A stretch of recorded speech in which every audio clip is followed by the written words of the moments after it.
Hi friends, I'm Bonnie McClung, the owner and founder of Turquoise Tufa, and I am here to walk you through the 2025 edition of Turquoise Tufa's annual Native American jewelry catalog.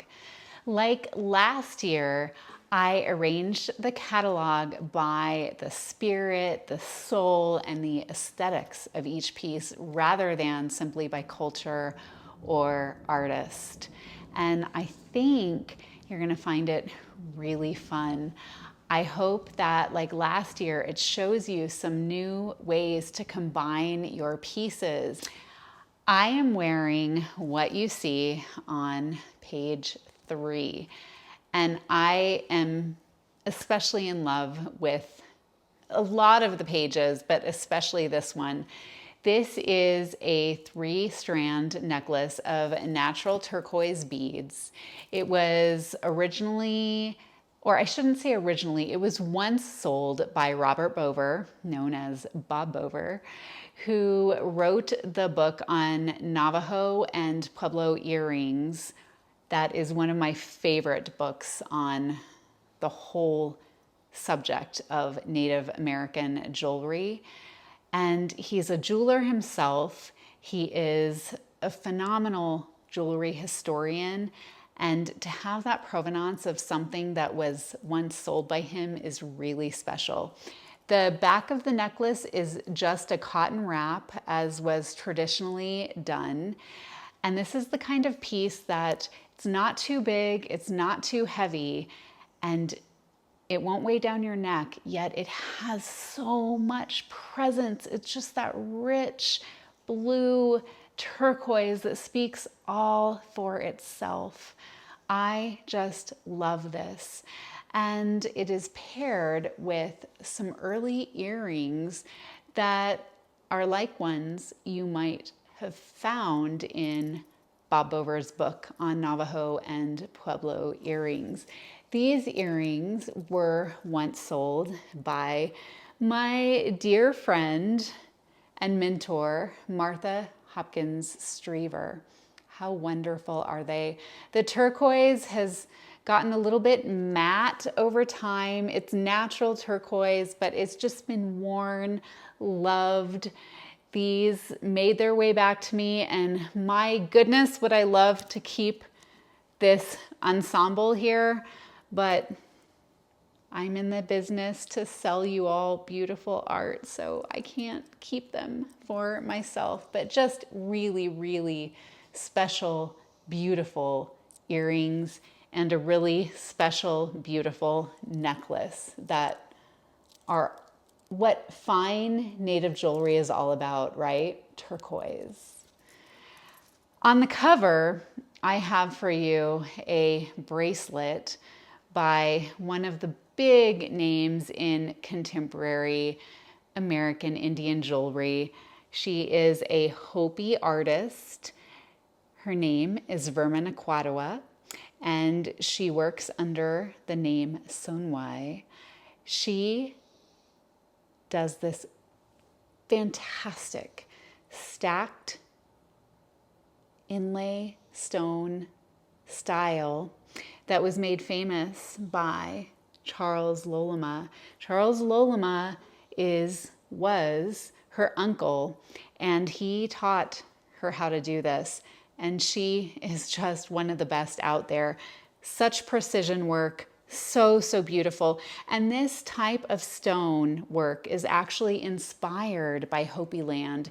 It's inspired by the landscape that you see out there. You'll look at Walpi, the old village, and you'll see stacked stones creating the buildings at Walpi up on the mesa. This piece was a special commission piece in 2002. What I love about it is that it makes use of mostly turquoise, so it's almost monochromatic with just a few accents. The beauty of this bracelet, because it was a custom order, it was made for a very small wrist. It's just 4 7/8 of an inch inside, and the opening here is only 3/4 of an inch. That's really, really small. Usually a small bracelet would be about 5 inches inside plus a 1-inch gap. So if you are somebody who has always wanted a bracelet with a tremendous amount of presence, but your little tiny wrists just never see a bracelet that will fit you because those openings are normally too big, this is your bracelet. This might be your masterpiece bracelet. It truly is a masterpiece. Moving on to the next page, it's kind of a contemporary rendition of this style of necklace. This one is by Deanna Tenorio, and she is from a long line of bead makers at Kewa Pueblo. What's so special about this piece, it's fine beads, 10 strands of fine beads, so it's not heavy. It's very elegant and delicate, and it's also strung in an ombre color scheme. So you can see it starts out with the dark brown shell, moves to medium brown, light brown, and then cream colored, which is really something special. And let me show you, this looks beautiful with even the turquoise earrings I have on. You get 10 strands here, which gives you the depth without the heaviness. You can see because it's such fine hishi, it doesn't have that feel that pulls your neck down and feels uncomfortable. So lovely. I have these great fetish earrings by Lavina Tsikewa. These are vintage pieces with little tiny birds, and these are made to go with this necklace because of the hishi. It matches color-wise. It's hard to see them, but they're just so sweet. And I don't think that I'm trying to remember, I don't think I've ever sold a pair of Lavina's earrings before. Aren't those so pretty? And aren't they great with this necklace? They're just perfect. They're not heavy, but they definitely have presence, like so much of what's in the catalog. Paired with these, I have a stellar ring by Raymond Sequaptewa, who goes by the artist name Sonwai, Hopi. This is, again, some height inlay, those stacked stones, like the desert landscape that you see out on Hopi land. It's such a beautiful ring. Again, I love the colors of this ring. They're a little bit more muted than some, where you have all the royal colors of the bright red coral and the bright blue lapis. This is just exquisite and so perfect with this outfit. So high contemporary, but then very vintagey and old style hishi, and they just go together. I also have on that same page, just to change it up, a pair of earrings that look like they are Hopi because of the overlay. They're actually Navajo. See how nice that stone is? I love the fact that these have nice turquoise at the top.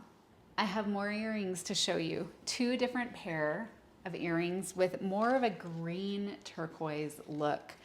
The first are by Perry Shorty. He made these for me for the catalog, and they are set with old Royston that he had.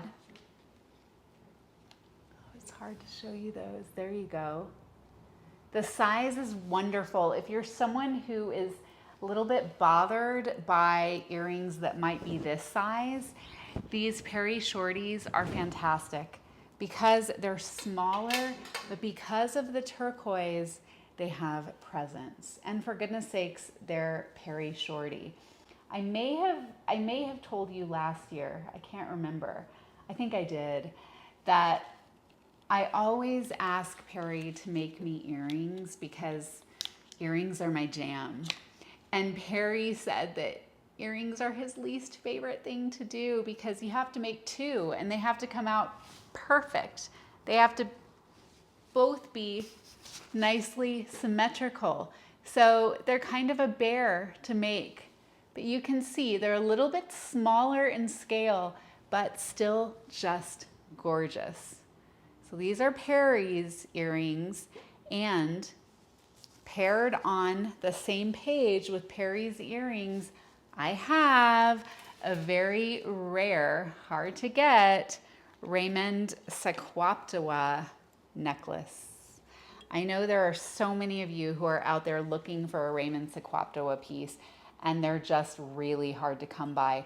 This is a Kachina face, and there's hiding here, there's a little turquoise stone that is also green. And look how great this necklace portion is. He made these cones, he made these beads, and then he put it on leather. And then you have a clasp with more cones. I'll put this on. This is an early Raymond Sequaptewa piece, probably from the 1990s. Raymond did have a period of time where he worked in typical Hopi overlay style, but then he went out on his own and made these imaginative pieces that are just mind-blowing. And that's why everybody wants one. He doesn't make a lot. They don't come for sale a lot.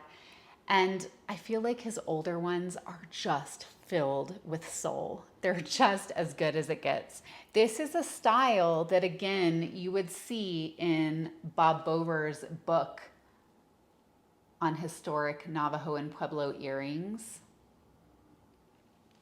But Liz is a contemporary artist. Can you see? The dingles are just so pretty. I'm in love with these. And I think they're natural Cripple Creek turquoise, which is from Colorado and very green in color. These are the Liz Wallace earrings.